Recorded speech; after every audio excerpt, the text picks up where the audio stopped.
Hi, I'm Peter Rose, founder of Longwood Currency Trading, and I want to chat today about how I made $5,600 using price momentum. In looking at the Forex trading itself, and if you've watched many of my videos, then you understand that the definition of price momentum is different than what you might be using as velocity or volatility of price.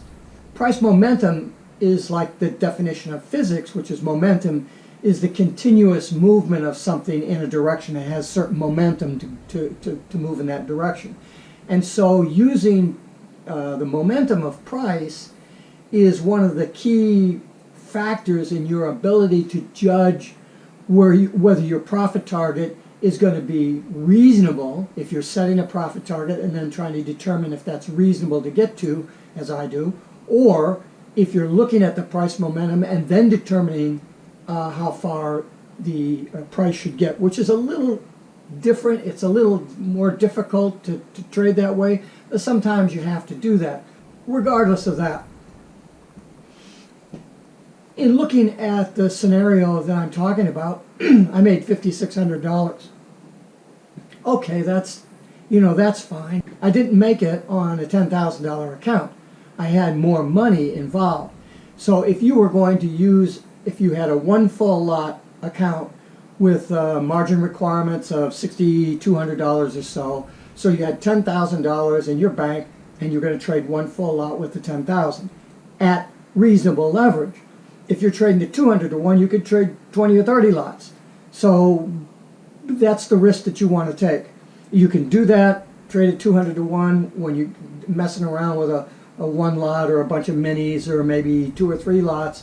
But as soon as you get up into carrying some serious money, the risks of financial ruin are so great that it could set you back months of trading. So the $5,600 I made was a large bank. I trade a 6-figure account. It's based on that gain for the distance that the price was able to go. To put it into perspective for you, if you had a $10,000 account and traded that, the gain would be $280, 2.8% against your $10,000 risk. That's what I made in relationship to the amount of bank that I had behind this particular trade. So you're not going to use your $10,000 account to make $5,600. But if you have a $10,000 account, you use the same principles that I teach in my courses and that I've tried to help folks with through these videos, is that trading is a process. It really doesn't make any difference how much money you have in your account when you evaluate the stuff that I'm talking about. It has to do with, are you consistent in your trading, and is the percentage gain that you're making on a per transaction basis good? Okay. Now, the $5,600 that I made was about over about a 4-hour period of time that I got up in the morning for the London Open. I'm on the East Coast, U.S. I get up for the London Open, 2:30 in the morning, and I looked at the things. I had to go to the bathroom, so I went in and looked at the trading platform and go, oh, this looks interesting. I'll put some orders on and go back to bed. So when I got up in the morning to look at the position, things had managed themselves around to the point where a couple of the lots had gone off. The position was going. They had just gone off when I got up, it wasn't very much in profit. So if I would have got up and seen this, I would have gone into the trade anyway. But regardless of that, the analysis that I had done at 2:30 in the morning was playing out now at 7 o'clock in the morning as price was going. And then the U.S. market kicked in at 7:30, and by let's see, I think it was 8:30. So I'd been actively involved in the trade for about an hour and a half. It went the distance, added in the more lots, and averaged out. It was a $5,600 gain. But that trade was based on, and I'll get to the momentum. I'll talk about that in a second. Talking about the background for the trade. Trading one full lot to make a $280 gain, which is proportionate to what I made on my trade, would probably not be possible under those conditions, because again, I broke my trade up into building the position and then staged into it and moved things around a little bit as the trade was going, because that's how you trade. This set and forget stuff is fine when you're trading the smaller amounts, but you can't expect a 2.8% gain if you're not going to work that trade, if you're not going to manage it. What is reasonable to expect on a per transaction basis or a per trade basis? I don't know. I couldn't give you any advice to that. I know what my per transaction basis is, and that would be about about 61% wins and 39% or so losses. Basically a 60-40 trader on a transaction basis. But the reason for that is because I'm staging in and out and building positions and all that other stuff. So I have far more losses while I'm jockeying myself for position to get into these trades in order for them to happen. And so you have to look at I don't look so much at the transaction basis, I'm looking more at a daily basis as to what my win to loss ratio is. And if I'm on that, then I'm about a 90% win on a daily basis and 10% on a loss. So over a 10-day period of time, I'm going to win 9 out of those 10 days and have one losing day. Now, that losing day might be $500, it might be $7,000. It just varies. And so when you get to that point where you're doing advanced trading and you're building these metrics, some of the metrics that were very important when you were starting to learn and build your confidence change to go from transaction based, again, like to a daily base. And then you start saying, oh, on a monthly basis, I'm averaging X amount. And so you divide the X amount that you've made on a monthly basis divided by the 20 days that are available for trading to say on a monthly basis I'm averaging this. But like myself, I don't trade all 20 days. There are certain days I'll step up to the trading platform and there won't be a trade there. There won't be any momentum there. So I'm not going to get involved in the trade. So generally, out of a 20-day trading period month, which is actually false, there's really about 24 days available for us to trade, because the market opens at 5 o'clock on Sunday, and so you have all Sunday evening from 5 o'clock until the normal open. So you've got more than the 20 days that you can trade if you want to trade Sundays as well. But if you just take the 20 days and divide it into that gives you an average daily basis for your trading. Your average goes up, obviously. If you trade 10 days out of the 20 and you divide 10 into the number, you get a bigger number. And that's what you call your return, your ROR, your return against risk, which is different than your return on investment, which you would use in real estate or other financial planning. We use a return against risk. And that kind of stabilizes things. It gives you a better gauge as to your skill in your trading and how you're judging those trades as a return against your risk as opposed to a return against your full bank. If you're looking to try to figure out what your gain is, it has to be based on the risk and not on the full bank that you have. In real estate, we do that. If we have multiple properties, we don't sell a piece of property and then divide the gain that we made in that property by the value of all the properties in the portfolio. I mean, if you're a hedge fund, you have to do that because it's a lot of work to identify the single stock or grain of wheat or whatever it is that you're trading. So that we're working on averages, and you have to work on the average of the thing that you're looking at, the thing that you're actively trading, to determine how well you did on that trade. That's what gives you the statistics that are so important to you in allowing you to say, I'm getting the momentum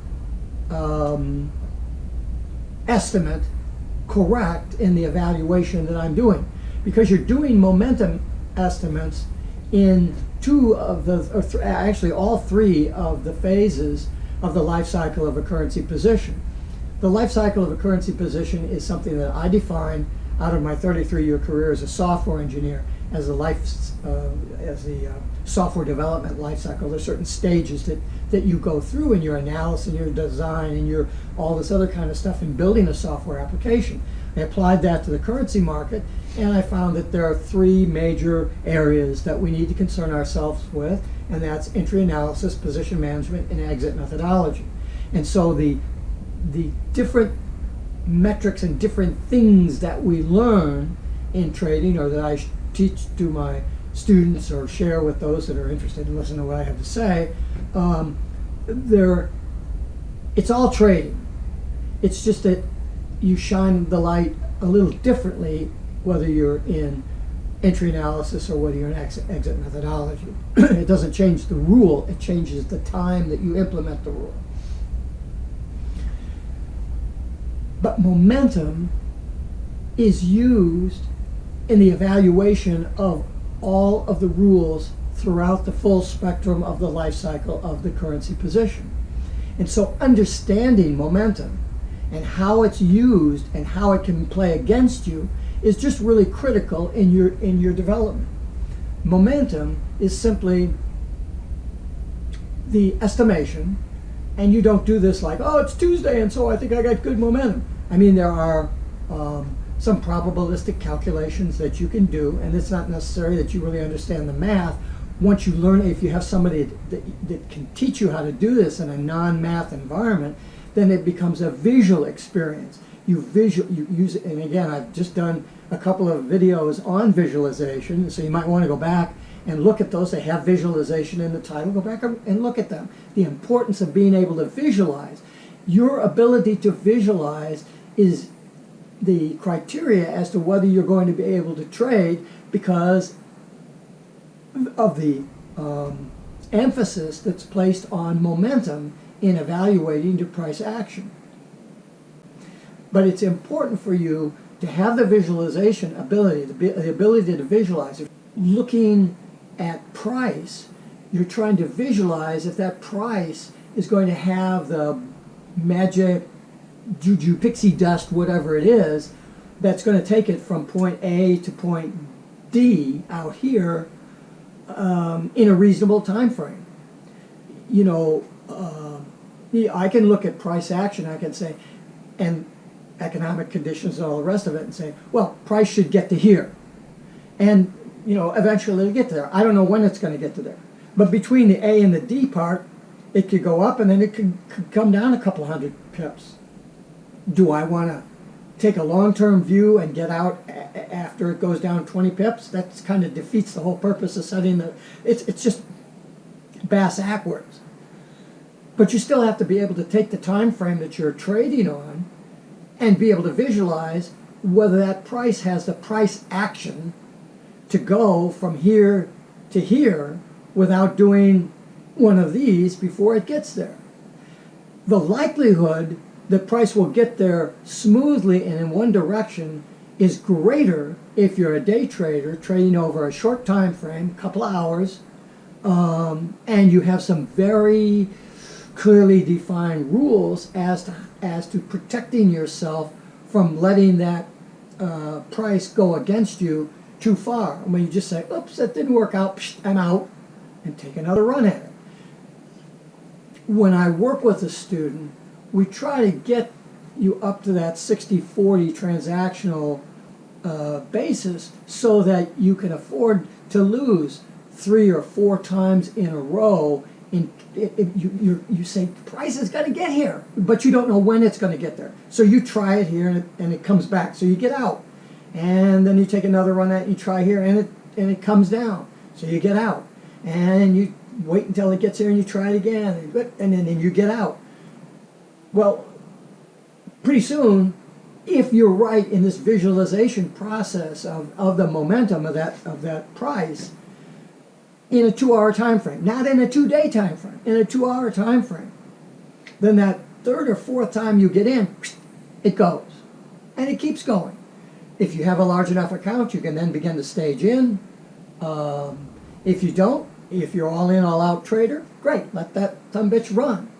And then you do a reverse momentum analysis during the position phase so that when that momentum that you projected out needed to be X in order to get there, if you see that momentum start to decrease, you get out of the trade. You take what the market is offering you and you get out of the trade. You don't wait, oh, well, it's come back a couple of different times and I'm going to get here. No, that momentum has carried you pretty far. You might have a 0.5% return against your risk, a 0.8% return against your risk. You're looking for a 1% or 1.5% return against your risk, but the momentum starts to stagger, excuse me, on you, and you take the 0.5%. Well, the thing that I talk about is 0.3%, which is a very small amount. That's $3 on a $1,000 mini account, right? $30 on a $10,000 account. So if you can make $30 a day, 5 days a week, that's $150 on a $10,000 account. That's $150 a week, $600 a month, $7,000 a year, 70% return against your bank. So 0.3% return on a consistent basis is great. You go, well, you can make 70% a year. That's bullshit. Nobody can make 70% a year. Yeah, you can. In currencies, you can. The problem that most people can't do that is that they try to make 70% a year, and that doesn't work. There's a methodology that goes into how you achieve those kind of returns, and it ain't the way that you think that it is. But regardless of that, all of that and everything that I've been talking about in this video is based on your ability to visualize what that price momentum is and whether you have that time to achieve the goal that you want. And if you don't have the time to get the full goal, where do you think the price will get to before it starts to chatter or before you have to get off to work? And then you watch that very carefully, and if the momentum starts to fade on you, you get out. And you get out with no regret because you've traded correctly.